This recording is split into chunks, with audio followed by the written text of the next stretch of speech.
Collecting Box with Danny the Puppet.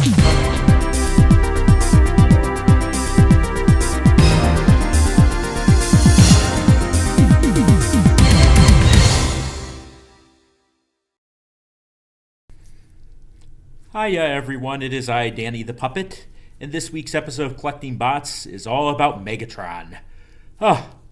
Those of you who know me know that I'm not necessarily a big Decepticon fan. I'm Autobot all the way. But today I'm going to talk about Megatron because this weekend the Studio Series 86 Megatron leaked. It was all over the place. I was kind of disappointed when we saw the leak of Optimus Prime. He was playing the piano. I was kind of hoping we'd get Megatron playing the drums. But we did get a look at Studio 86 Megatron, and within a short amount of time, you could even pre-order him on Walmart. Yeah, Walmart.com. I'm kind of waiting for the Amazon one on this. I'm not sure I'm going to get Megatron, just because, again, I don't really collect Decepticons, and I have a decent Siege Megatron in my collection. And he looked at me and said, "I still function." So he's not ready to go yet, but the Studio Series 86 Megatron looks pretty good. But he is not without controversy because he turns into a tank. That's right, Megatron turns into a tank, and this makes people upset. Megatron's been a tank for a long, long time, but a lot of people want him to turn into a gun like the original Megatron did. Looking at the size of that, he turned into a very cartoony-looking gun, which isn't bad, because one of the issues with releasing Megatron is he cannot look like a realistic gun here in the United States of America due to toy gun regulations that they have.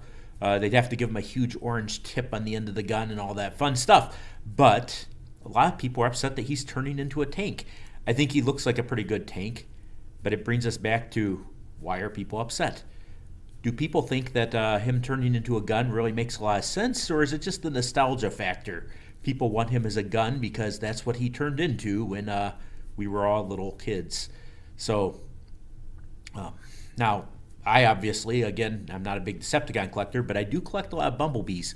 And I've got Bumblebees that turn into race cars, Bumblebee that turns into tiny penny racer cars, Bumblebees that turn into Volkswagen Beetles. And this is something that comes up too often. People get upset when Bumblebee doesn't turn into a Beetle.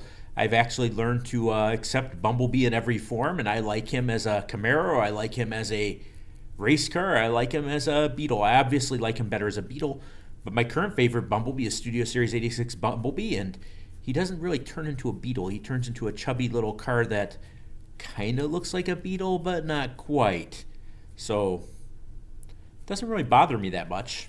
It's Bumblebee. I like Bumblebee. I like Bumblebee in any form. But a lot of people get upset when he doesn't turn into a Beetle. So why is it that we want them turning back into their old forms? Why is it that we're not okay with Megatron being a tank? I mean, a tank's pretty powerful. And, well, peace through tyranny. He's got a tank. He can be very tyrannical that way. So I'm not sitting on the fence one way or the other on this.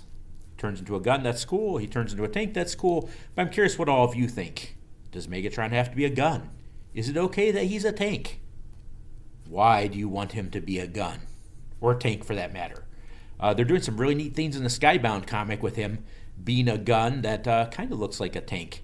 So, it's although him being a gun is actually important to the story where he's controlling Starscream and others through that form.